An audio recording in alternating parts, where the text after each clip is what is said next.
are saying so we can have a good conversation. Because remember, not only you guys are engaging, but also the audience is engaging, and they would like to be able to hear clear, concise statements from each one and responses as well.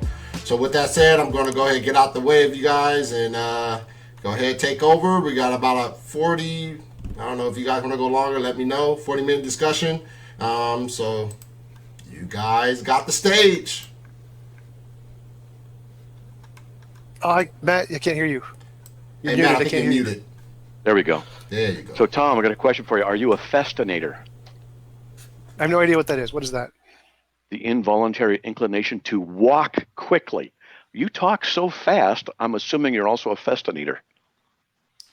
No, it's just practice. I talk fast because I try to get my ideas out as fast as possible to give you as much time to talk as you want. In most of my conversations, I usually spend like 10% of the time talking and let the other person go for like 80%. So I want to get my ideas out as fast as possible. Yeah, the Dilhandi approach. So you concede the debate. You concede you lost the debate. You can't defend the opening assumption, the topic. Well, I can't prove there are none, but you can win the debate really easily. All you have to do is present one that actually is. So my goal here isn't to show, like, prove universal truths. I can't do that, and no one can do that, and I'm sure everyone understands that. So most of people understand that my point is just to make a very low bar that you have to falsifiability. You can falsify my position in a second, present one thing that's evidence of a God, and I lose completely. I stop being an atheist. I become agnostic or whatever. So my goal isn't to defend the strong interpretation of defend the weaker ones. You just have to present one, and I lose. Do you think it's reasonable to say that if God exists, that it'd probably be a good idea to know if he exists because, he's bigger than we are, can do stuff to us? Think it's a decent enough reason right there? Well, that's a reason to search for a God, but that's not a reason to actually believe there is one. Okay. So to search for him would presuppose the idea of his existence is to look for him. That's a reason to believe in God, is that he can do stuff to us. Well, I mean, we can search for unicorns. That doesn't mean that unicorns exist. Okay. All right. Okay. All right. So how about this one? I'm just curious. The Christian God has revealed. I got some other questions that really get into some real good stuff here. But the Christian God, as revealed in the Bible and in the person of Jesus Christ, speaks of an eternal consequence of sin. And since Jesus rose from the dead 3 days after his crucifixion, according to the scriptures, something he prophesied, John 2:19 through 21, and something he attached his own ministry and divinity, John 8:24, John 8:58, John 10:30 through 34, then it's worth considering as a reason. Don't you think that would be a reason to consider the person and work of Christ? Well, I think that's actually two arguments there. One is Pascal's wager or something, and one is the resurrection of Jesus. So first, just to address there's an eternity of possible punishment if we don't believe. Is that a reason to believe? Well, no, because the opposite is equally likely to be true without any other supplementary reason. For example, it could be the case that if I pick my nose on a Tuesday, I could be a damned nose picker God. Or it could be the case that if I pick my nose on a Tuesday, I could be eternally rewarded by the nose picker God. And without some reason to say one is more likely than the other, then we have no reason to take one action over the other or to believe one consequence over the other. So the fact that there could be an eternal consequence for not believing in God, well, there could also be eternal consequence for believing in God. We don't know, and until we present some additional evidence there's no reason to prioritize one over the other. So that would not itself be evidence. The second thing you mentioned was the resurrection of Jesus. Now, I believe Jesus existed as a human being. I think that's essentially incontrovertible. All the historians agree on that. But I don't believe there's any to believe that the resurrection actually occurred. I don't think there's any evidence to support that. Now, if it did, if you can show that it did, that's evidence. I grant it. You win. Well, we can have Bible studies sometime if you're interested. We can get into that. But Pascal's wager thing, if you have two pills, one's poison, one's not, each is just as likely to be the one that you take. It's reasonable to want to find out which one's the right one. The issue of saying that Pascal's wager, the reputation he gave, isn't a good one, because the fact is you only have two options. He is or he is not. And it's wise to find out that he is, just as there are two pills, one's poison, one's not. which is the case. It's just simple. But you see, the problem here is we're arguing about subjectivity and preferences. Your presuppositional assumption is that God cannot exist because you're a naturalist. Is that correct? No, that is incorrect. I do not say God cannot exist, and I do not say that only the natural exists. There could be supernatural, absolutely, but I'd like to address that point you made about the two pills. Not two pills. In fact, there's infinitely many pills. There could be a God, or there could be the spaghetti monster, or it could be polytheism, or there could be transtheism, or there could be naturalistic pantheism, or there could be the nose picker God. So there's infinitely many pills here, and you're just picking one of the pills and saying, well, it's either this one or not this one. Well, there's lots of other options there. There's the option that there's the Christian God who rewards you, and there could be the anti-Christian God who punishes you for belief in Christianity. Those are both options. So you have the God, not God, and anti-God. So there's always more pills there. It's not just two. Is it true that God either exists or does not exist? Yes. You only have two options here, right? Well, no, because there's more than one possible God. I said God exists, or it's not the case that God exists. By logical definition, there's not possibilities of others. It's just the thing and the negation of the thing. You understand that, right? Right, but there could be other things that exist. The fact that one object, like Apple exists or doesn't, or do unicorns exist and do unicorns not exist, that doesn't exclude the possibility of leprechauns. So leprechauns could still exist always. It's not just the two there. So unicorns are not leprechauns, God or not God. Right. So if God doesn't exist, that does not stop other things from not existing. There could be other things that exist, even if God does. Things. The assertion here is it's either the case that God exists or it's not the case that God exists. That's a logical necessity. You agree? Right. I agree. But Okay. there's other things. So then, so you only have two options here, right? God existing or God not existing. Right. Okay. So in that case, one pill is poison or one pill is not poison. It's either the case that this pill is poison or it's not the case that this pill is poison. Let's just go with one pill. It's either the case that it's poison or it's not the case that it's poison. Would you want to know if you're going to take it? Again, I think you've misunderstood the logic here. Like, yes, you're right that there's a dichotomy. Either God exists or God does not exist. That is a dichotomy. But that doesn't preclude the existence or non-existence of anything other than a God. So there could be the Christian God, or there could be pantheism, or there could be transtheism or polytheism. Those things are not gods, or you could call them a different kind of a god or something along those lines. But those would be other pills. There are other options of other pills. So whether or not this particular pill exists or does not exist is irrelevant to the math. There could be a pill that's poison and a pill that's not poison, and a pill that's more poison and a pill that's less poison. There's not just two pills here. The fact that either God exists or God does not exist, possibility that there are other pills. You're arguing with me, not a deist, not a pantheist, not a panentheist, not a Mormon, not a Jehovah's Witness, not a Muslim. I can define those different gods for you. I would be glad to come on a show with you and side with you on why all those are false. Not a problem. But that's not why I'm arguing, or not what I'm arguing about. The issue is the Christian God, of course. There's only the God, or there's a case that there is not the God. You've already existed that that is the case. The pill that you're going to take is either poison or it's not the case that it is poison. We're talking about one thing here.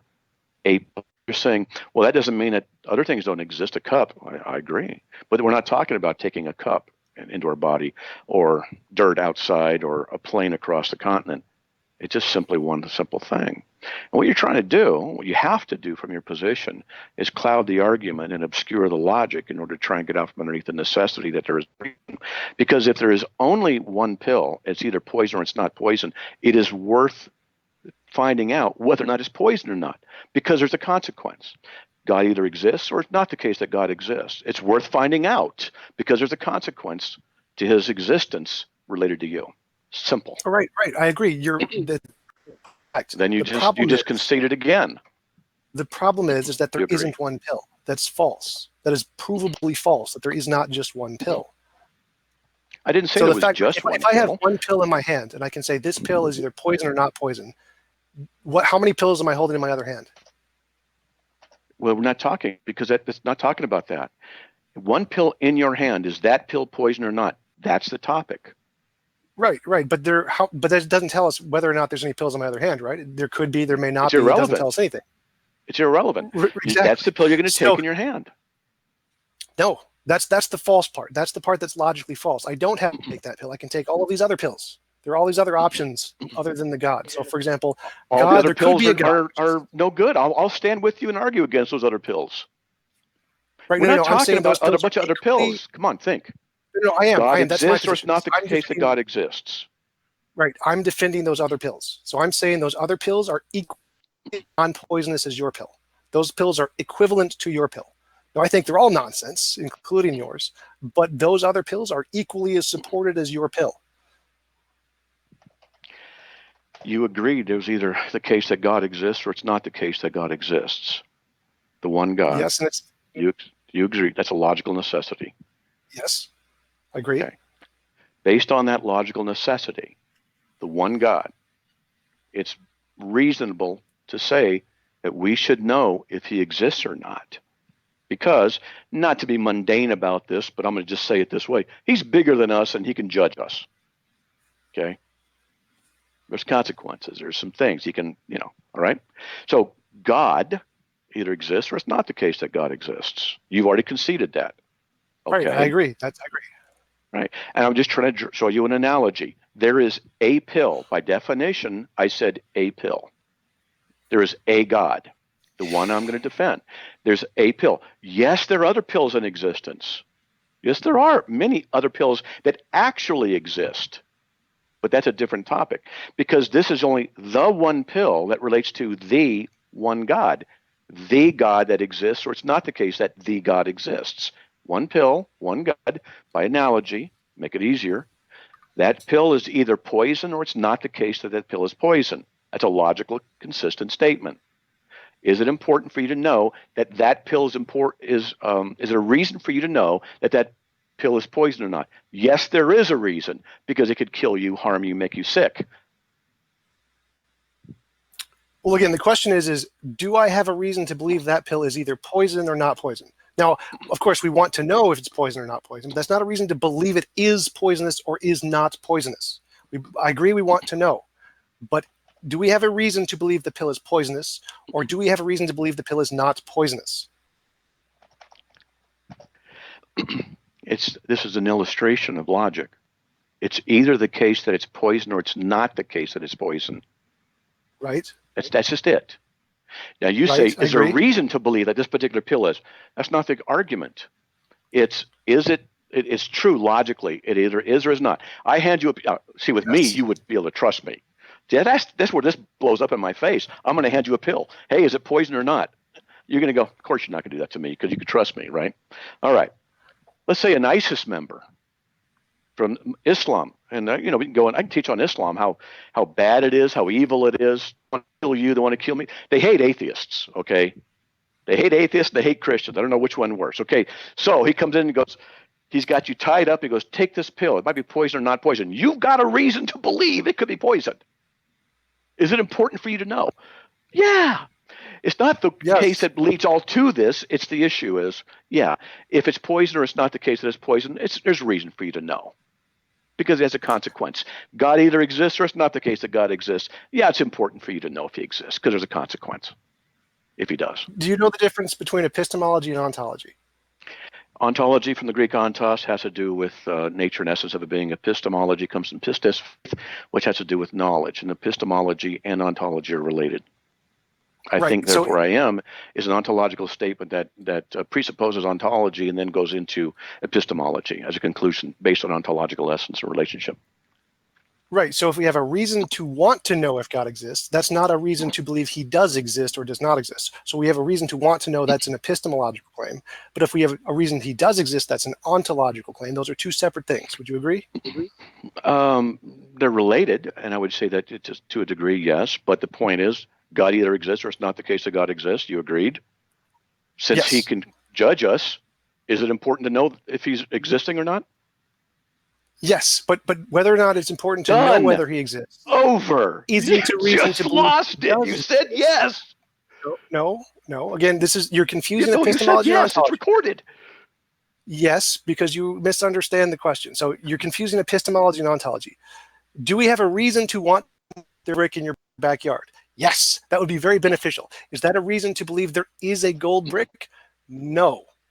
The fact that we want it to be true isn't evidence it's true. So it's not a reason to believe God exists. It's a reason we want to know whether God exists, but it's not a reason he does exist. Do you understand the difference? Sure, it's not an issue of wanting to know. I'm not talking about wanting to know. You are. It's either the case that God exists or it's not the case that God exists. And I said, your argument since God can judge us, is that a good enough reason? You go, yes. Okay, so whether or not God can judge us is a reason we would want to know. It is not a reason Sure, there is you should a God, want to know. It's a logical reason. Right. I agree. So we have a reason we want to know. That's epistemology. We do not have a reason there is a God. Oh, so there's a reason we want to so know. you admit it is a reason to want to know if he does exist. Yes, I agree. That's epistemology. Okay. Yes. Okay. So now you're saying it's a good reason to see if God exists. Yes. You said any reason, because the debate you do, is there any reason to believe in God? And the reason is, because he can judge us. We should believe in him and know what he wants. No. So we have a reason to want to know, but we don't have a reason to believe there is. Want to know is epistemology. What? Believe there is ontology. Okay. So you're going to say that the question is an epistemological or ontological question? The question is epistemological. Is there any reason to believe in God? Epistemological or ontological question? Well, it's epistemology because it has to do with knowledge, but it's a question about the God's existence. Do we believe that God exists? Oh. So then the question deals with both ontology and epistemology. No, because the God part is a noun that has to do with only ontology. It's not questioning, do we have reason to think there's a God? It's do we have reason to want there to be a God? Is there a God? Do we have reason to believe there is a God? Not do we have a reason to believe or to want to believe there is a God? Those are two separate things. Okay, epistemology, I'm writing in my notes, is there any reason, epistemology, to believe in God, ontology? Yes. So the question is an ontological question. It's asking a question about ontology. Is there God exists? Ontology.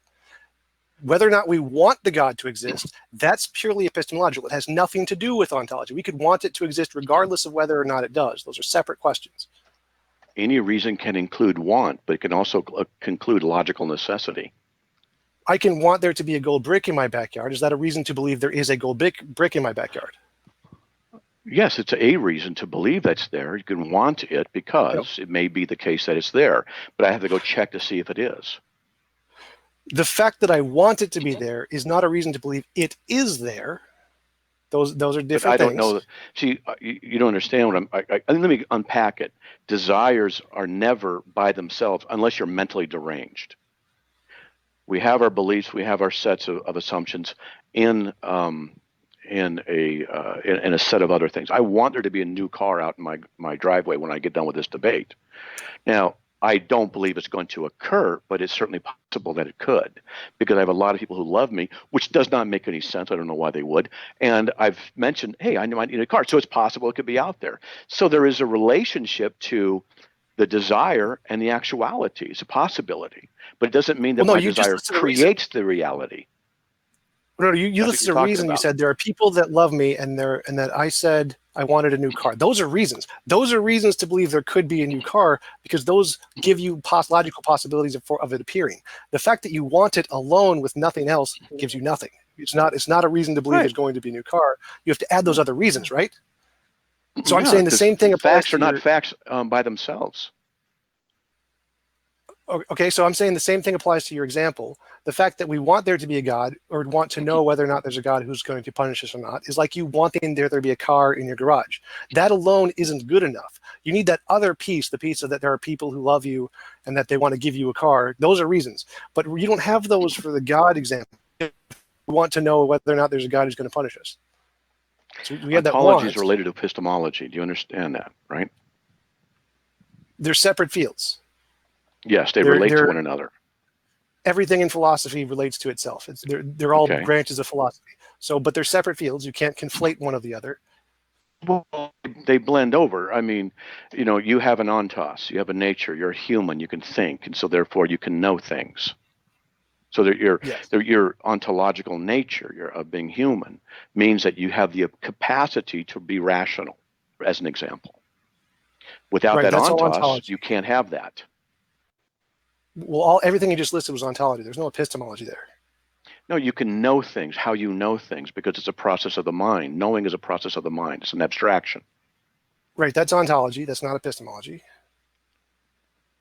Epistemology is a study of how we know things. Right. And so you can have experiential knowledge. You can have rational deductive knowledge.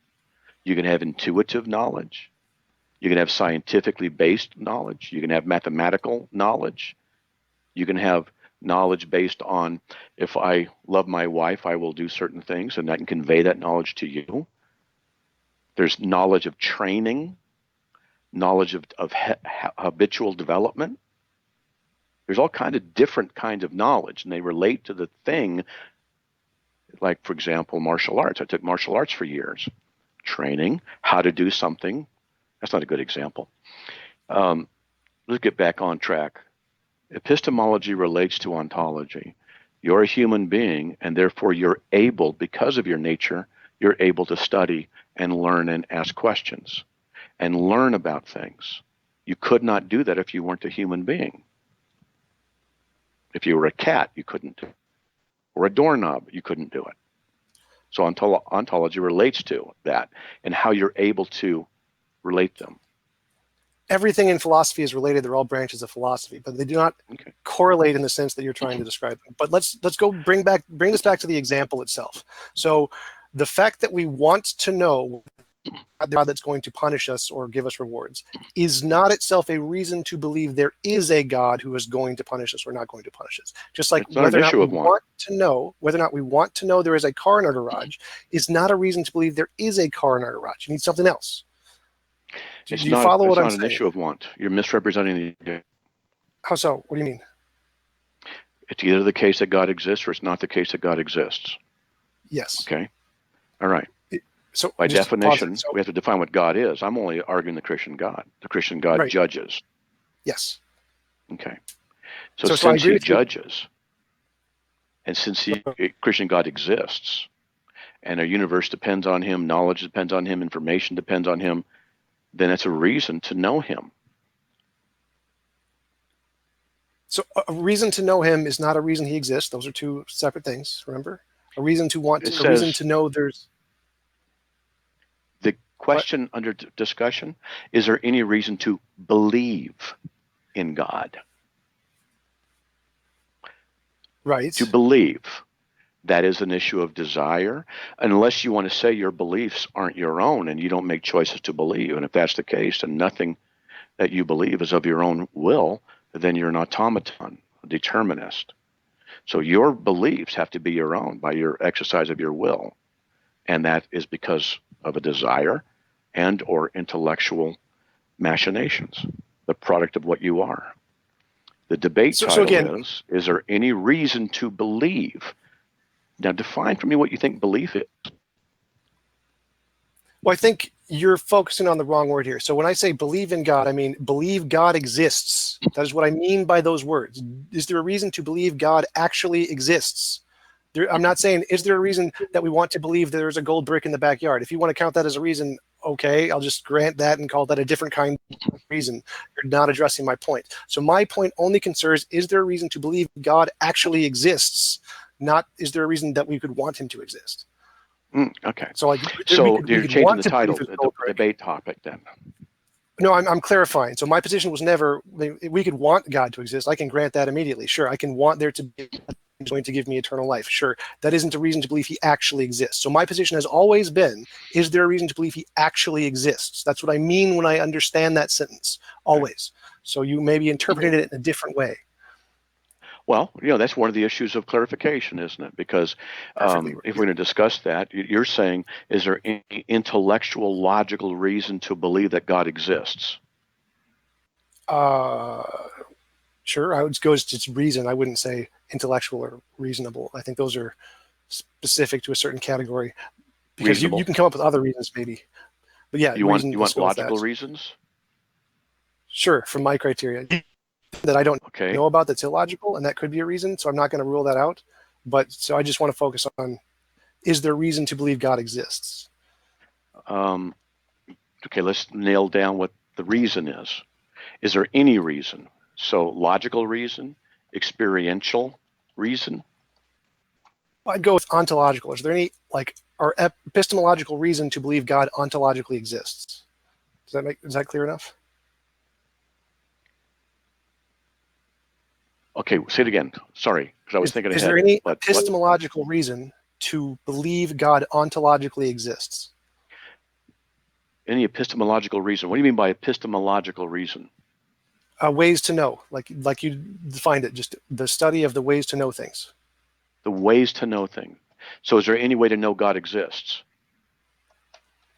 No, you don't have to. There's no proof here. I'm not asking for proof. I'm just asking for, is there anything that leads the level, the 50-50 to the 51% to believe he does exist as opposed to he does not exist?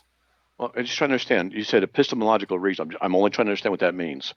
So I'm trying to understand it. So I'm going to put words in your mouth. You correct me. Okay. So you're saying epistemological reason. Is there any way to know that God exists? No, I'm saying, because we can't know anything with absolute certainty other than like math or logic. I'm just saying, is there any reason that indicates he exists as opposed to does not exist? Wait a second. We can't know anything for absolute certainty. Other than like math and logic. Math and logic? Except math and logic. Are you a naturalist by any chance? Are you a materialist in the universe? No, I do not believe that there is only material. I believe there is only material that we know about. There could be a supernatural. I will not rule that out, but I don't have any reason to believe that yet. Okay. Okay, so we don't certainly accept math and logic. And are you married? Are you married? No. Do you exist? Yes, I would. That one I'd add also. That one is also. Okay, so math, logic, and existence. And self-existence. Yes. Okay. I could ask some other things, but whatever. I don't still understand what you mean by epistemological reason. Sorry. Just tell me what it is. Okay. I'll write it down. Okay, so I would just say, like you said, it's a logical necessity. Either God does exist or does not exist. And so an epistemological reason would be a reason that indicates he does exist more so than he doesn't exist. Indicates he does exist more so than he does not exist. You see the problem with that? No. What's the problem? More so. Yes. Okay. So the Bible is sufficient reason to indicate that God exists. That's more evidence than it is not. You're going to say the contrary. So now we're back to square one. So that doesn't work. The reason that indicates, because that's subjectivism. A reason for you. A reason based on your subjective, experience? No, I'm going with the same kind of logic that you are. Like if it either X exists or does not exist, and if it logically indicates both it does exist and does not exist equally, then it isn't evidence it exists. So a reason is being a logical reason. Yeah, I would go with logic. He does exist more than he does not exist. Well, I would go with the logical reason, but if there's something else that you could demonstrate, I'd be happy to interpret that as well. Okay, but I'm trying to understand your position. So then epistemological reason for God's existence means a reason based on logic that indicates he does exist more than he does not exist. No, again, that's a possibility. There could be other possibilities. I have not ruled them out. So my criterion is just this. There is something that indicates he does exist more than exist. That's it. Full stop. So there's something that indicates he does exist more than not exist. I'm trying to write as fast as I can. Okay, can you give me an example of what that would be sufficient for you? Because this is subjective. Because I could give you a criteria and you reject it. Okay. Jesus' resurrection. If you could. So what's yours? Could demonstrate. Mine is future testable predictions. I like that one. That one convinces me pretty easy. Testable predictions. You see the problem with that? Novel future. No, that one works. Future testable predictions presupposes a scientific method. You're presupposing naturalism in that. Testable. No.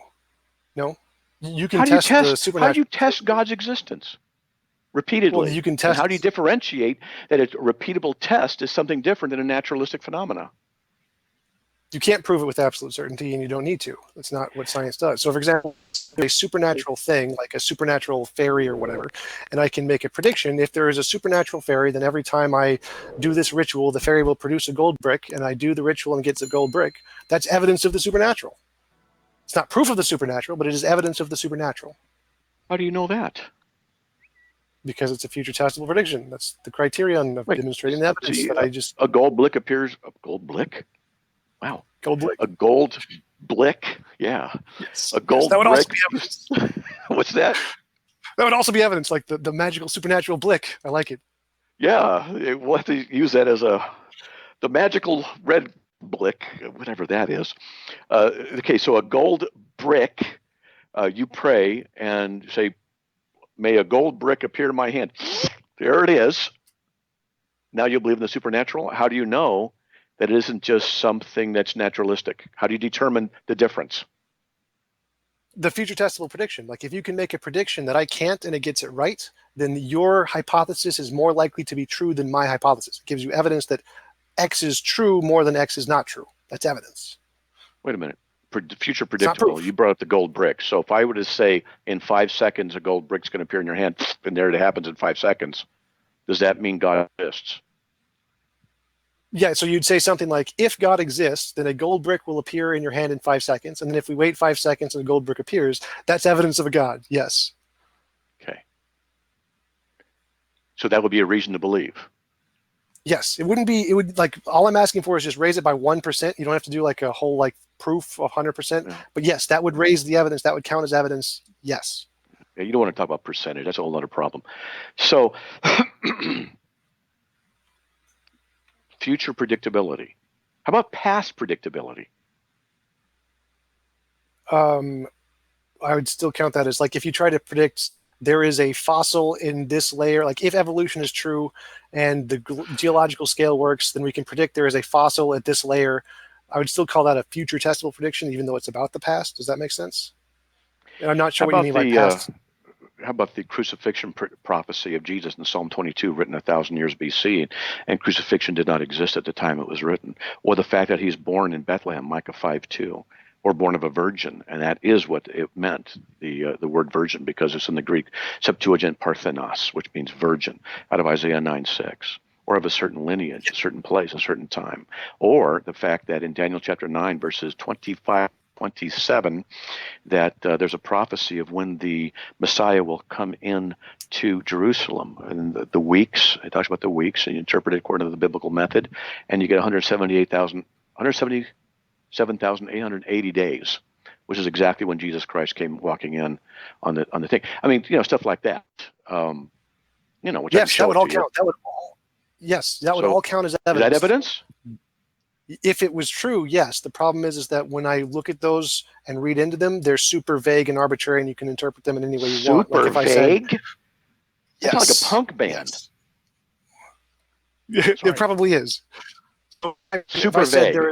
Yes. So if I said there's a guy named Bob somewhere in that direction, and you go and you look for Bob and you don't find him, and I say, well, no, keep going. He's over there somewhere, and you can keep going and keep looking, and you keep turning back, and you say, well, no, keep going, and eventually you find Bob. That's super vague prediction. But if you said Bob is 500 feet in that direction, you look, hey, 500 feet, let's go. That works. So if what you said about tell me if this is super vague, which means it can mean anything. Super vague. Super vague. Super vague. I like this because I tease my wife about using the word super. That was super good. And I go, super? And with a super supper? And she just gives me the look. Okay, so this is Psalm 22, starting at verse 11. Be not far from me, for trouble is near, for there's no one to help. Many bulls have surrounded me. Strong bulls of Bashan have encircled me. They open wide their mouth at me as a ravening and a roaring lion. I'm poured out like water. All my bones are out of joint. My heart is like wax. It is melted within me. My strength is dried up like a potsherd. That's a broken pot. My tongue cleaves to my jaws. That means he's dehydrating, thirsty. You lay me in the dust of death, for dogs have surrounded me. Dogs is a term for Gentiles by the Jews. And I can show you that from the New Testament as well. A band of evildoers encompassed me. They pierced my hands and my feet. I can count all my bones, me just not broken. They divide my garments among them, and for my clothing to cast lots. That's super vague. Yeah, all of those things can be interpreted in many, many different ways and can be applied to many, Go many ahead. different people. So yeah, Go ahead, do that's it. super vague. I'm not an Interpret expert it. on that, Barry, but I can definitely give you to have on. So that part is super vague. Do you see the subjectivism that you're overlaying on everything? Well, no, I'm saying it's not my interpretation here. I'm saying it's the interpretation of the experts who actually know the Hebrew and the Greek and can actually translate it and actually can show it. Yes, these words can mean lots of different things and can be interpreted in lots of different ways. The experts in the field who actually understand the topic far better than I do show that it can be interpreted in many different ways. Yes. At the risk of toot my own horn, I have been studying this stuff for 39 years. I have a master's of divinity, and I know people who read Hebrew. We've gone over this kind of stuff. The super vague thing doesn't fit. I think you're stretching, you're reaching, but that's okay. I mean, that's a fair interpretation, but I would look at the academic consensus of the most qualified people in the world who've studied it significantly more than you have, and they come to the opposite conclusion. I think they're more credible sources here. I apologize if that is offensive in any way. No, it's not, not the slightest. Not the slightest offensive. I think it's a reasonable assertion for you to make. Are you going to do that? What? Are you going to do that and make a consensus on that? And look. Yes. Yes, I have looked. Yes. Okay. Good. Also, if I were you, I mean, I could send you the information. Here's something just to think about. Because you remember, any reason, and we talked about predictability and repeatability and things like that. Let me show this to, I'll read it to you. Sorry, here, I'm going to my notes. I want to make sure I get this right. Oh, take your time. I can show you stuff. We don't have time. 100,880. Okay, here we go. I'm not going to make a long thing out of this. This is Daniel chapter 9, verses 24 through 27. I can send you the information. And a week of years is called a Shebuim. Cut off is Karath. Executed 70 weeks, Daniel 9, 25. I got all this stuff. And it was from a specific thing that was given as a date, a specific historical marker. King Artaxerxes of Persia issued the command in Nehemiah 2, verses 2 through 9, to rebuild Jerusalem on March 14th, 445 BC. From that mark all the way out into the future. You can check this out. And you can see. Okay? I have. 173,880 days. Right. And when I look at the Greek and Hebrew interpretations, it's super vague and can be interpreted in many different ways. Super vague. Okay. Yes. Jesus says in John 21, he cast it on the other side. They caught 153 fish.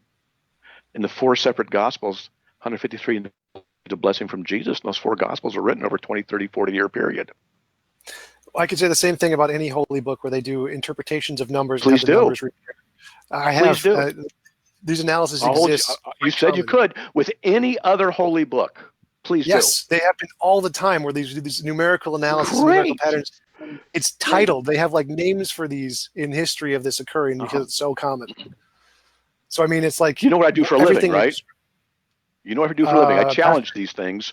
I'm still waiting for them to show up. Maybe you got something I don't. I love it. So you're going to find out information and give it to me on this? Absolutely, I can do that. I have information saved in my giant document that I have where I'm writing a book for it. So yes, I mean, all of this stuff, again, since I'm not an expert in Greek or Hebrew, I'm going to defer to the experts on this one. And the experts say these are super vague and can be interpreted in many different ways. I mean, one of my favorite guys say they're super vague? Do any experts say they're not super vague? Yes, a very small minority. Oh, so you've done a comparison of all the super experts. No, I just give you a quote. Most biblical scholars and historians hold to it that the study of miracle claims lies outside of the bounds of a historian acting with their professional capacity. Michael Licona, Historians of Miracle Claims, 2000 something or another.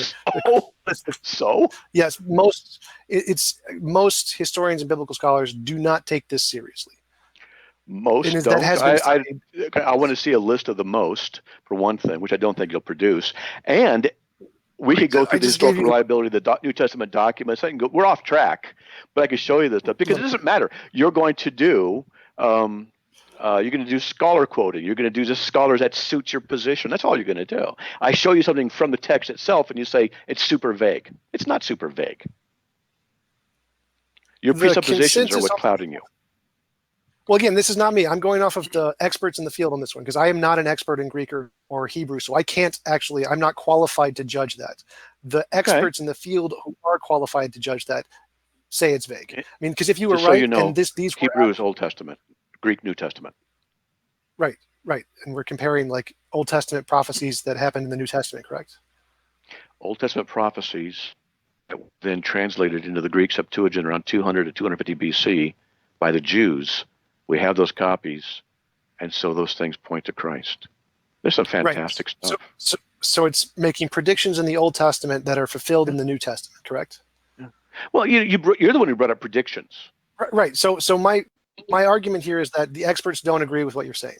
I mean, I'm not qualified in Greek and Hebrew. I can't prove Experts that right. do agree. My expert can beat up your expert. I'd like to see that. We could get Bart Ehrman and who is a good Christian historian to fight. That would be pretty fun. Dr. Robert Guy, ex-Westminster President Seminary. I don't know if he knows that kind of stuff. But, I have a thing I say with the Catholics when we coach church fathers. I go, my church father can beat up your church father. Experts contradict each other. How do you determine which ones are the true? You go to the original text.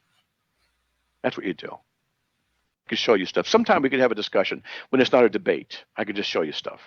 Well, no, I agree. That's correct. But the people who actually know how to go to the original text and read it with the highest level of accuracy are the experts in the field. I mean, I think they are more qualified than you significantly. Like I would say Bart Ehrman is significantly more qualified than you. Probably in a lot of areas, and some maybe not. But the thing is that I've had Greek, and it doesn't mean I'm not an expert in any way, but I do have access to experts, and we could translate from the from the Greek into the English. Not a big deal. And I have people I know who speak Hebrew, and they can do the same thing for the Old Testament. And I mean, we're not getting anywhere. We need to move on because I got a question for you. Sure. If you don't mind, or unless you have questions for me. Go for it. Because I listened to a little bit of what you said in with Eli.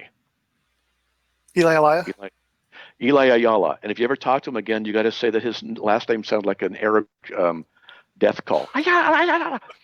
And so he got a kick out of that when I said it to him. What I do is I listen to some of that today. Again, no disrespect meant to you. It's not trying to be disrespectful to you in prep and all this stuff. My life, and some of the stuff from before we got online. No problem. Totally okay. I appreciate that. Okay, thanks. But in fact, okay. So something about the omnis you said, and I'm just curious.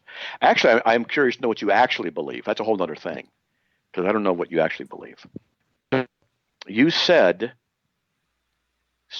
and you speak so fast, it was hard for me to get it down right, but I think I did. If we allow omni properties, anything theology can answer, so can naturalistic science or any ideology. And without omni properties, anything science can't answer, neither can theology. That didn't make any sense to me. Okay. How so? First of all, what do you mean by omni properties? Like omniscient, omnipotent, omnibenevolent, omnipresent. Omniscient. Okay. Anything theology can, so can naturalistic science or any ideology without omni properties. So anything theology can answer. So Christian theology says God knows all things. How do you apply that to naturalistic stuff or science? Yes, he can answer all questions. So like if we don't know something, like what caused the origin of the universe, then we can apply the omni to the naturalism and say, well, there's this naturalistic thing which is all powerful and it can explain the origin of the universe. Oh, so you're saying science can answer all questions? If you allow omni properties. And wait, okay, that's where I'm having a problem, and I'm not being difficult. If you allow omni properties, how do you connect omni properties to science? What I'm seeing in my head is, here's the concept of science, here's the concept of omniscience, put them together and make a coherent statement about them together. And then how does that work? Okay, so Science doesn't allow things that can't be shown or can't be like verified, essentially.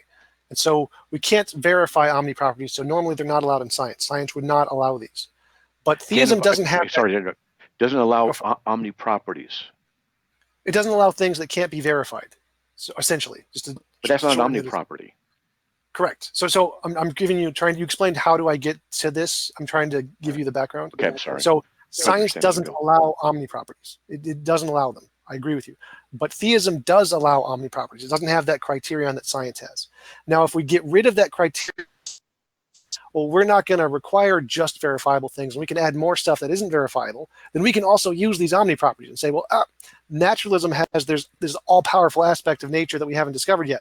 So we can add the omni property to nature if we don't require it to be verifiable, and we allow non-verifiable things, we can add those omni things scientifically. Are you saying add the omni property to nature, which means that all questions can be answered in nature? Discovered, discovered, answered in nature by the scientific method? Yes, I think so. No. Again, the scientific method is the limitation that says we can only use. So if we get rid of that and allow things that aren't verifiable like theists do, and we can make up new properties like all-powerful, all-knowing, all-loving, whatever, and add those into scientific theories, like we could say general relativity is all-powerful, therefore it explains the origin of everything. If we are allowing omni properties in science, because they're not verifiable, science doesn't do this, if it did, science could answer the same questions theology does. Does that make sense? No. Do you know what Christian omniscience is relating to God? The knowledge of everything, essentially. God knows all things. So when you say omniscience, we're only arguing about the Christian God. So the Christian God's quality of omniscience you're going to apply to science? I'm having trouble understanding. I'm not being difficult on purpose. I honestly don't understand. I totally understand. I totally understand. You're not at all. So you can pick any of the omnis and add them to science if you want them. So you can how do you do that? Pick omniscience, for example. How do you add it to science?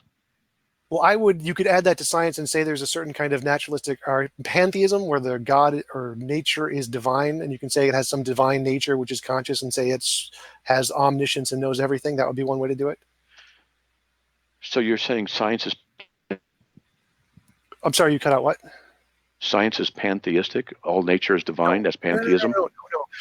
I'm saying if we were allowed to add in things that are not verifiable, science can make up stuff too, just like theists do. So theists, I apologize if that's derogatory. I'm trying to explain it as best I can. No, it's okay. It's okay. So from my perspective, theists are adding things that we can't show exist and are not imaginary. They're adding imaginary things to their hypothesis. And if science was allowed to add imaginary things to scientific hypotheses, science could come up with the same kinds of answers that theism does. So for example, take morality. Science say that there is some quantum mechanical wave law that we haven't discovered yet, which is just a law of morality. We can add omnibenevolence to quantum physics as a kind of undiscovered particle or something. And so if we're allowing these properties which are unverifiable to be inserted into scientific theories, which science doesn't do, it's not allowed in science, well, science could answer the same questions theism does with naturalism.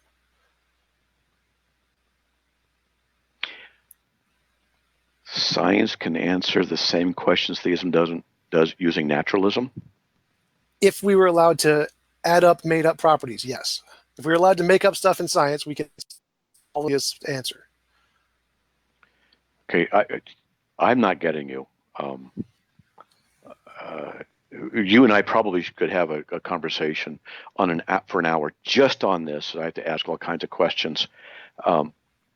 Maybe we could do that sometime because I'm trying to understand you. I'm taking notes. I can show you my camera and show you the screen, all the notes I'm taking here.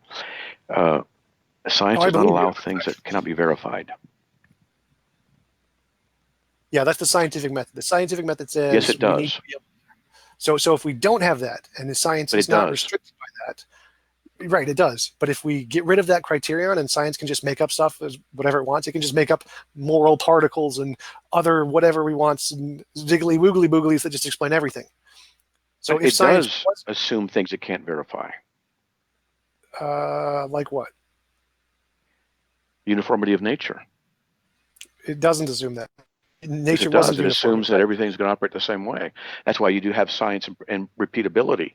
Science is the procedure of learning from the naturalistic realm, and it's limited to naturalistic processes. You see something, you have a hypothesis, which is just a theory, but it's not a theory, it's a hypothesis. You then develop some methodology to test your hypothesis. Your hypothesis is right or wrong or modified, and eventually get to the point of theorization where I can tell you the theory, and you could then repeat the process and get the same kind of evidence. This is purely a naturalistic thing. It presupposes the uniformity of nature, presupposes the universality and abstract necessities of the laws of law.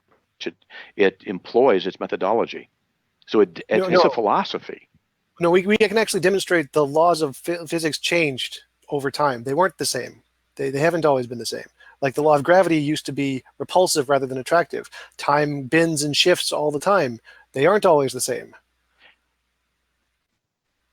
The Guth's early universe inflation when gravity was repulsive, not attractive. So the laws of nature have changed. We don't assume they're uniform. They're only like uniformly described, but we don't assume they're always uniform. And it's kind of like So then go ahead. Will the ball, when I drop it, go up instead of down here on Earth?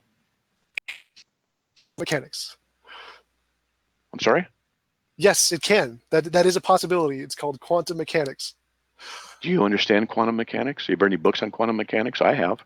Yes, I have. I don't understand it. Good, because that means you've read the books. And if you say you understand it, you forget it. Okay. Yeah. But mechanics works on the quantum level, not on the macro level. Incorrect. It does work on the macro level. The probabilities are just so small that we don't ever see it happening. Okay, I'll grant you that one. But let's say, back to this idea. So then science itself is a philosophical approach to learning about nature because it presupposes can't test. It cannot test and verify the uniformity of nature because if something has an ontological essence, the properties emanate out of the ontos. If the properties change, it means the ontos is changing, which means then that nature itself is changing. Yes, nature is changing, but again, we're not trying to prove that nature is always the same. We're just trying to test a hypothesis. So if, like I said, like the example of the fairies, if we believe there are fairies, and we say, if there are fairies, and I do this prayer thing, and the fairy gives me a gold brick, that does not prove there are fairies. There could always be a natural explanation that we just don't know about yet. But it gives us reason to believe that the fairies are it's more reason to believe they exist than they don't exist. Science is the same way. It gives us testable predictions, more reason to believe that uniformity is true in some sense, more than it's not true in some sense. It's not a proof. We can't prove it. We don't assume it's true. It just gives us slightly more reason to believe than not believe. Are the laws of logic based on nature? Yes. If nature is changing, then the laws of no. Oh, wait a minute. If they're based on nature, you said yes. They're based on nature. Yes. Therefore, if nature changes, do the laws change? Well, the laws do change. The laws of logic do change because they're human constructs. They're like a language. It's a formal language. So reality exists, and reality is the way reality is. And we use logic and math to describe reality. And there are different kinds of logics. There are non-standard logic, intuitionistic logic, quantum logic, many-valued logic. There are contradictions in standard logic, such as Lewinsky-Skolem theorem. Standard logic can't express innumerable infinites. Standard logic has unresolvable statements. Standard logic can't be shown to be internally consistent without reference to an external logic. And because of these, there have been different kinds of logics proposed that are not standard logic. They reject the laws of identity, non-contradiction, excluded middle. And so the laws of logic, which are created by humans to just describe reality, do change, just like English changes. But reality is reality. So then does Blue sleep faster on Wednesday? Only if the square root of a pork chop. That would make sense from that perspective. It's a good thing that our world doesn't actually work like what you're saying. If nature was changing so that everything was so capricious, then you are actually joining in the argument that I've had so many atheists tell me that if God is the one in control of the universe, at whim, he can change the laws of physics, and we couldn't trust anything to be consistent. You that argument from based on a naturalistic assumption. So I'm not quite following what you're saying there. So the laws of logic can possibly change. They're, from my perspective, they're human constructs. They're languages. Like English can change. It's a formal language. Like if you just put Stanford Encyclopedia of Philosophy, go to classical logic, the first line is logic is a formal language. Formal languages include C++, logic, math, any Python, any computer language. Those are all formal languages. This is a human-made thing. It doesn't actually exist. Okay, the laws of logic are human-made. That means they're based on human brains. Yes. They describe reality. They are not reality. Okay, so my brain and your brain are different. So then which brain is right when we use the laws of logic if we contradict each other? We would have to find some other way to describe that. Well, wait a minute. You said logic is human brains. That means it's a product of human brains. Your brain and my brain are different. We disagree. Yes. So which one's correct? Well, that's like saying if we look at a tree and I use the English word tree and you use the Japanese word for tree, which one of us is correct? Not sure how to answer that. You said laws are Maybe based on human brains. Your brain is a physiological system, as is mine, and chemical reactions occur, sight, hearing, touch, various things, chemical reactions, all right? Yes. So you're saying logic is based on, or is it right to say the product of human brains? Logic is a language like English. So would you say English is a product of human brains? Sorry, I apologize. Language is a product of human mind. Yeah, languages. Yeah. So I would say logic is the same thing. It's a product of human minds, just like English is to describe what we see in reality. So just like we use the English word tree, which is made up by human brains, to describe the tree, the English word is just a part of our brain, but the tree exists independently of our word English. And so logic is the same thing. The laws of logic are based on your brains, which describe what you see in nature. Yes. How do you see the law of proper inference? A equals B and B equals C, then A equals C. It's a logical deduction. How do you do that? How do you observe that in nature? The same way you observe a tree. Like we don't observe a tree not being not a tree, and so we describe it using the law of identity. You just presuppose the laws in order to do that. But you said it's the product of your mind. I don't know. So you're presupposing I said that, what's in your own mind as being true? No. I'm saying, so if we observe a tree, now the tree may not be there. Like if I appear to be holding a cup, maybe I'm under some delusion and there's no cup.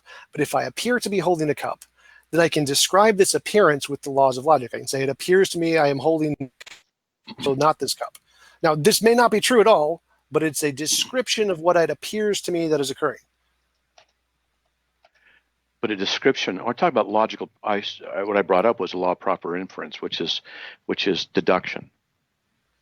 So if A equals B and B equals C, then A equals C. By looking at a tree, you don't get that logical deduction by looking at a tree. The transitive property. So if I see an object and that object A is the same as object B, and the object B is the same as object C, at no point do I see them not being A, B, and C. So I observe this happening, and I describe this happening with the laws of logic in my head. Your observation is a logical conclusion based on your brain. No, the observation is what we're describing with logic. And it occurs in your brain, doesn't it? Yes. Then your brain's chemical reactions. How does chemical reactions produce proper logical inference? No idea. How do calculators do it? I don't know. Oh, so you're a scientismist. No. Faith in science. You don't know. You just so you don't know. So you don't have any idea how one chemical state in the brain that leads to another chemical state in the brain produces proper logical inference. Correct. I don't know that much about the brain. No, we haven't solved that problem yet. But have you read any papers, heard of anybody saying, yes, we know how chemicals that are just in a brain produce proper logical inference? That applies to other people as well. No, we also don't know what dark matter is or dark energy. We don't know how consciousness works. We don't know how morality works. We don't know how cats meow. We do lots of things we don't know. My physical brain chemical reaction is different than yours. I have a conclusion. You have a conclusion. And we would know that I was right or wrong based upon chemical reactions in our brains, but that doesn't make any sense. You cannot know if the logical process in your brain is chemical reactions. You can't trust that the chemical reactions are producing truth. Correct. Just like if there's a God, you can't trust that the God tells you the truth instead of as a deceiver like Descartes' demon. And since your brain is something that you can't trust to do that, then the whole process that you're based upon, your thinking about your brain, is now suspect and can't be trusted. So you just weakened your whole presuppositional base. Oh, correct. But just like we can't trust your God to give us the truth because it could be an evil deceiver who's giving us falsity. So, I mean, that's a logical non sequitur in Christianity. Remember, well, you said your God, your our God it's impossible for God to lie. It's impossible for him to be a deceiver. Titus 1:2. Right, and I can just cannot lie. Correct. So I could just say the same thing and say it's there's some law of nature that we haven't discovered yet, which makes it impossible for us not to have accurate logical deductions. I can make up something and presuppose it as a fundamental part of the universe, just like you've done, and get the same result. I didn't make it up. And say, I read it out of script. Titus 1:2. I didn't make it up. Well, I would qualify that as making it up. I apologize. I'm sorry, but it's not making it up. I read it as something that is not from me. It precedes me. There's historical evidence based upon it in its historical context with the apostles and the person and work of Christ who rose from the dead, etc. And you said equate that to just making something up. That's not the case. Oh, correct. So I didn't mean you personally. I meant the Christians in general. I believe all of these ideas are made up by Christians. So you're debating me. The stories. What? You're debating me, not other Christians. Well, correct. This is a terminology usage here that I wasn't being specific enough in this context. So just like Christians make things up, we atheists can also make things up. So you, from my perspective, I apologize if this is again derogatory. I'm trying to just explain this. Just like I believe that theists have made up a basis of reason to believe in reality. They say that God is morally perfect, and so he's going to give us reason to believe truth as opposed to falsity. We naturalists can do the same thing, and we can say there is an undiscovered law of nature which is has some property in it which makes it necessarily the case that we assess truth with our brains as opposed to falsity. So we can make up a natural thing that does the same thing. You said Christians make things up. I didn't make it up. You're debating me, not Christians. Wait, I don't hear you. Say something.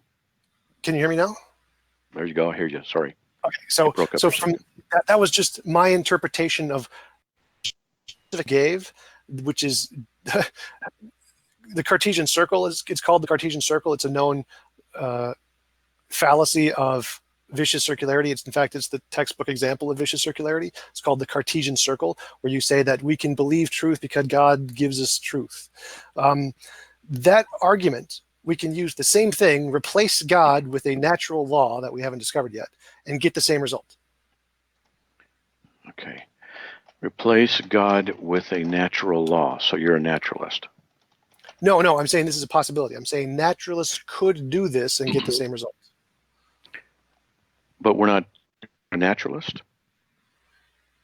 So again, you're not arguing Bob next door. You're arguing with me. I want to argue with you, not with other people. You bring other people into the discussion. We can't cross-examine them or their reasons or the context. But you said, that people make things up. I'm assuming you're saying I make things up about Christianity. No, I was specifically referring to your argument about the Cartesian argument that we can know truth because God gives us truth. That argument, that conclusion is made up. That's not true. It's in fact, it's viciously circular and can be demonstrated to not be the case. Well, that presupposes there is no God. No, this is epistemological. I'm not saying there isn't a God. I'm saying that argument, the epistemological argument, doesn't work.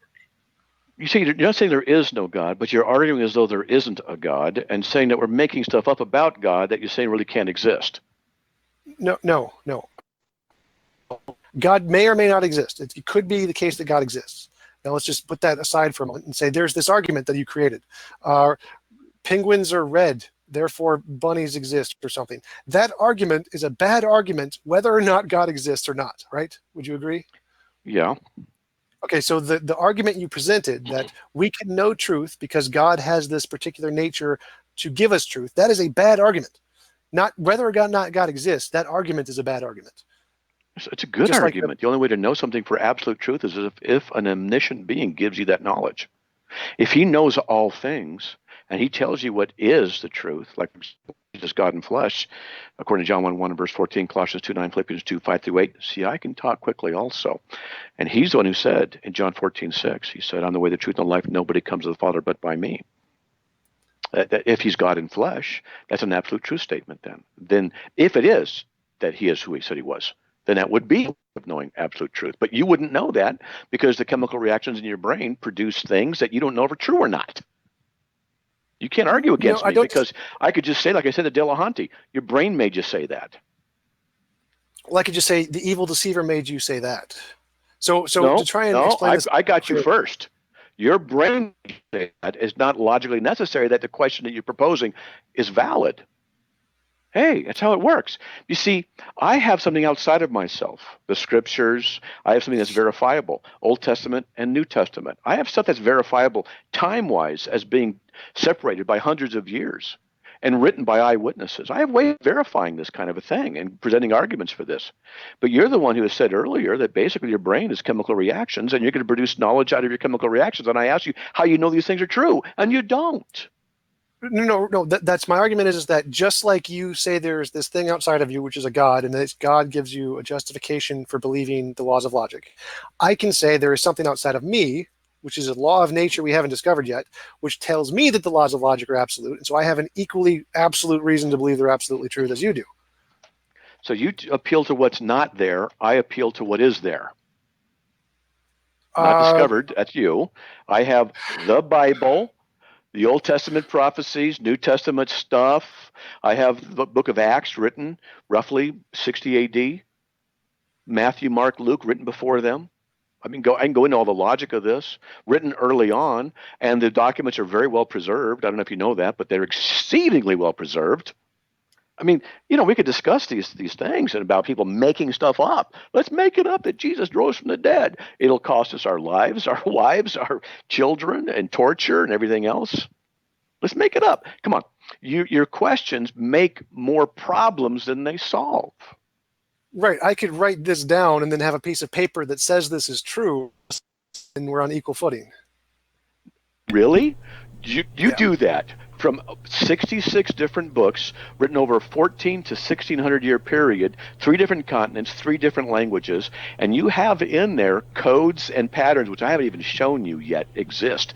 And you have them there that are just tremendously detailed. You have the prophecies, the virgin birth, when he's going to be born, how long he's going to be in the grave, that he will not die and stay in the grave, that he's going to be born in Bethlehem, that he's going to come in to Jerusalem at a certain time on a certain day. You do that. But remember, you said earlier, I'm taking a little bit of a shot at you, they're super subjective, or I forgot the word you said, super vague.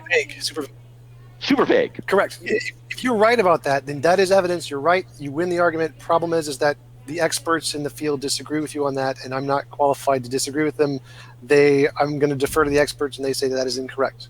If you were correct, you're right. That's evidence. That's a cop-out. Well, I mean, I don't have a qualification in Greek or Hebrew. I can't actually. I mean, that's not. I'm not trying to cop out here. It's just. Tell you what, I'm going to offer you something. For real. This is not mockery. This is nothing. We could do a Skype call. I can share my computer screen. I can show you the Hebrew. I can show you the Greek with interlinears. We could do it together, and I can show you stuff. I can show you these things. I can show it to you. I can show you patterns. I really enjoy talking. I can show you patterns that cannot be explained by any naturalistic method. And he can show you all the naturalistic methods that can explain it. Do you believe in mathematics, right? Yes. Math relates to reality, right? Yes, some of it. Okay, all right. Now, if we have see if I can say this concept, you can have a level of impossibility if the probability exceeds the potential, mathematical potential numerically, of a set of circumstances, a set of criteria.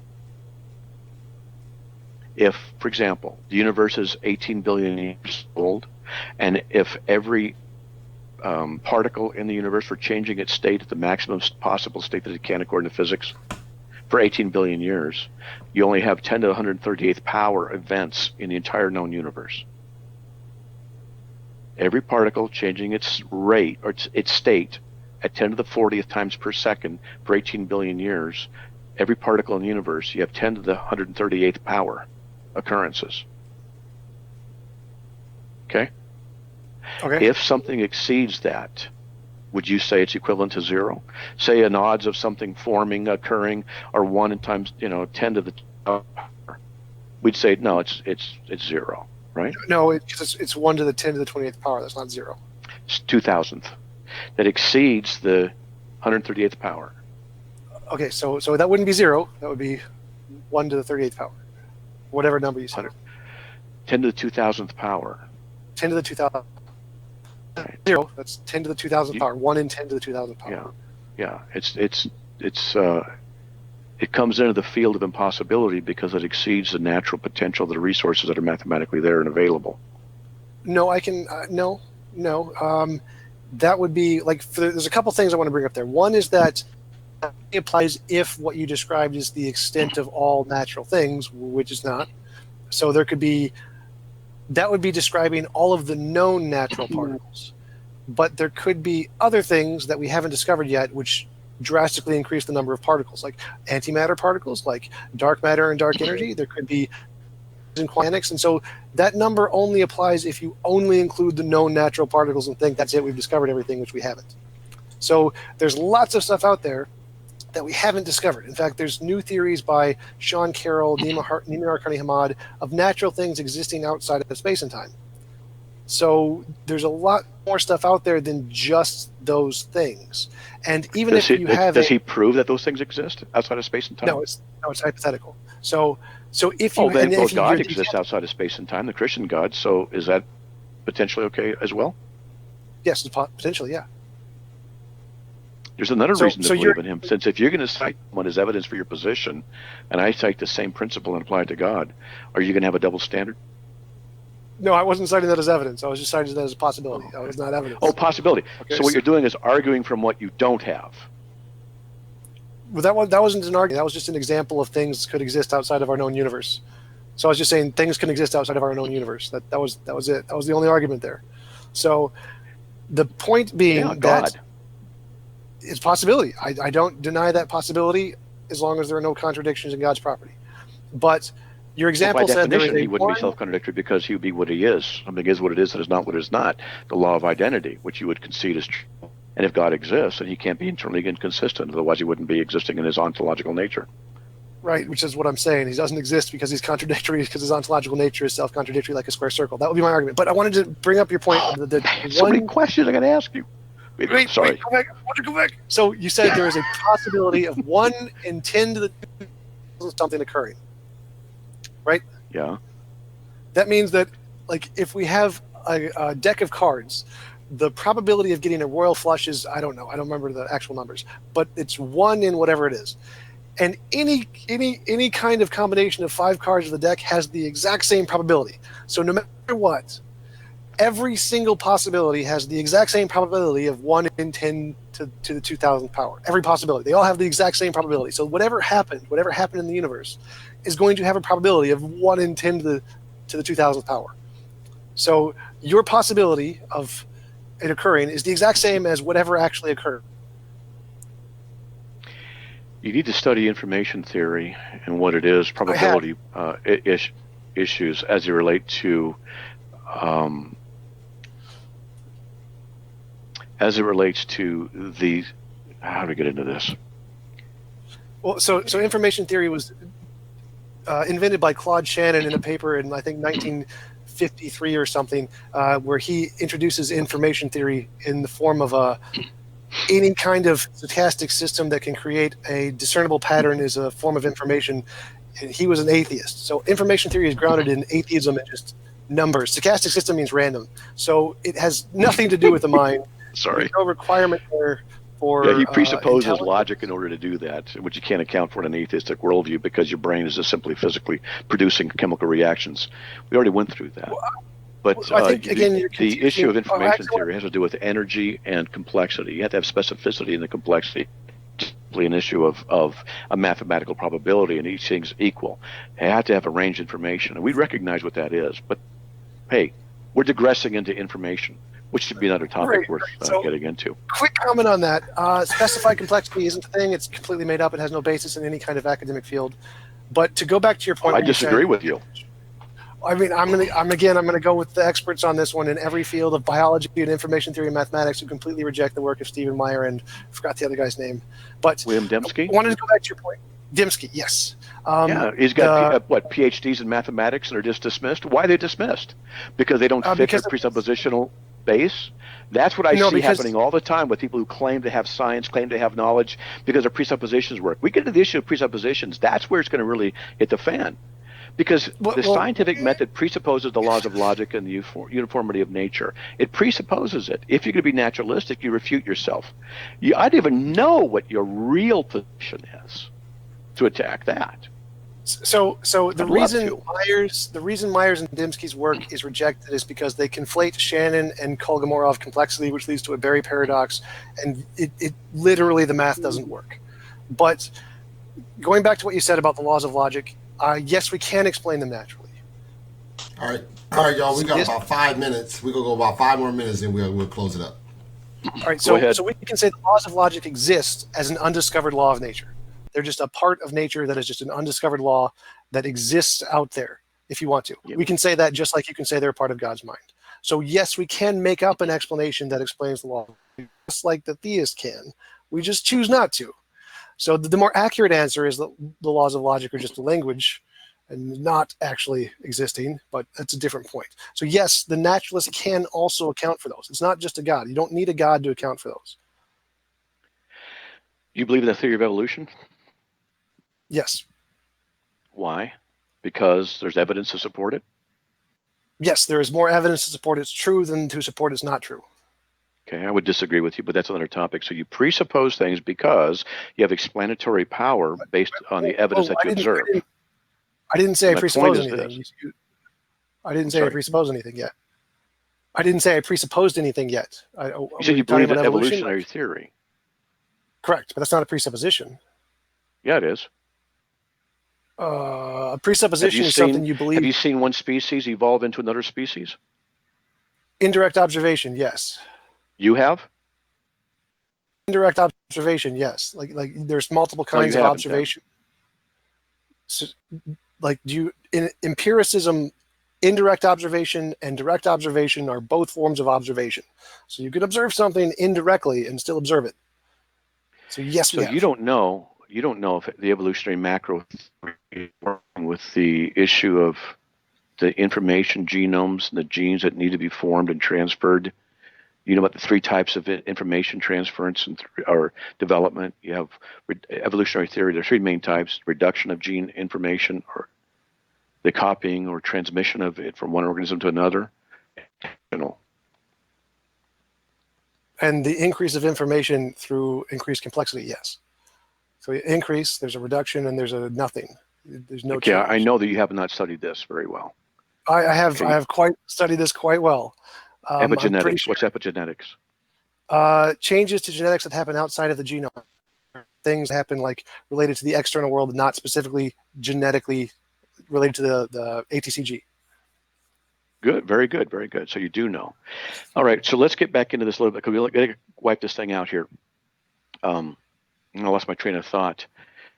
Okay. My last point was that laws of logic, by saying it's an undiscovered law of nature, just like theism can. Yeah, so what you're doing is you're just offering wishful thinking and a hopeful guess. And you say I'm doing the same thing, but I'm not. Yep. No, I'm not. What's the difference? I'll show you why I'm not. Because for one thing, Jesus Christ came to me when I was 17. His presence was there. Now, I'm not offering this as proof, but this is something that occurred. You can say, other people had experiences, so we can compare those experiences, but that's another topic for another time. We also have the Old Testament documents, which were written before the time of Christ, and there were fulfillments of those things in the Old Testament, which you're forced to say are just super vague, and they're not super vague. I've read them many, many times. I've done this hundreds and hundreds of times, read them to people and said, what do you think of that? They didn't even know I'm reading out of the Bible. Sounds like Jesus being crucified. Sounds like he's born here and there. When people don't know, what I'm reading, they're more objective. When they do know what I'm reading, they're far less objective in what they say, because if they were to admit my position, then they're admitting that their position is weak. So this is why you have to say things like, it's super vague. It's not super vague. That's subjectivism imposed upon the evidence. This is a presuppositional problem that you have. Well, I'm saying the Hebrew and the Greek are vague because the words can mean many different things. Words mean what they mean in context. Right, and you can interpret the context in many different ways. That's what makes it vague. You know what? You're right. I did win this one, and thank you for the new car. I appreciate that. I appreciate that. Exactly. You just did, because words can mean whatever you want them to mean. Thank you. You just conceded that I won everything, and I am better looking. I know, but you got to deal with it. Well, exactly. But in the context in the Hebrew and what the words meant in Hebrew, if we're interpreting it using the standard academic understanding of how the words work, there are still many different ways to interpret that, even given the context. You ever heard of hermeneutics, interpretation method? Or does that only apply to you and not to that, or vice versa? No, it does apply to that. But again, you ever heard me say go like this to anybody? Oh, you know, the eye poke thing. No, go ahead, like this. Now, look to your left. Now slap yourself upside the head. Oh, okay. No, you go like this. But so again, I'm not following your argument here. So from my position, we're just off topic. I don't know where we're going now. I remember. My evidence is scripture. It's not made up. It's not made up because I had the Old Testament, New Testament. It's not made up. You have to say it's made up. You and I are going to have a talk. Great discussion, fellas. You guys, it's a great discussion. I'm just sitting in the background, muted mic and everything, just listening to it. So I really enjoyed it, man. So thank you guys, man. Great discussion. Really enjoyed talking with you, Matt. It was a lot of fun. Hey, I had a good time. I got to say something about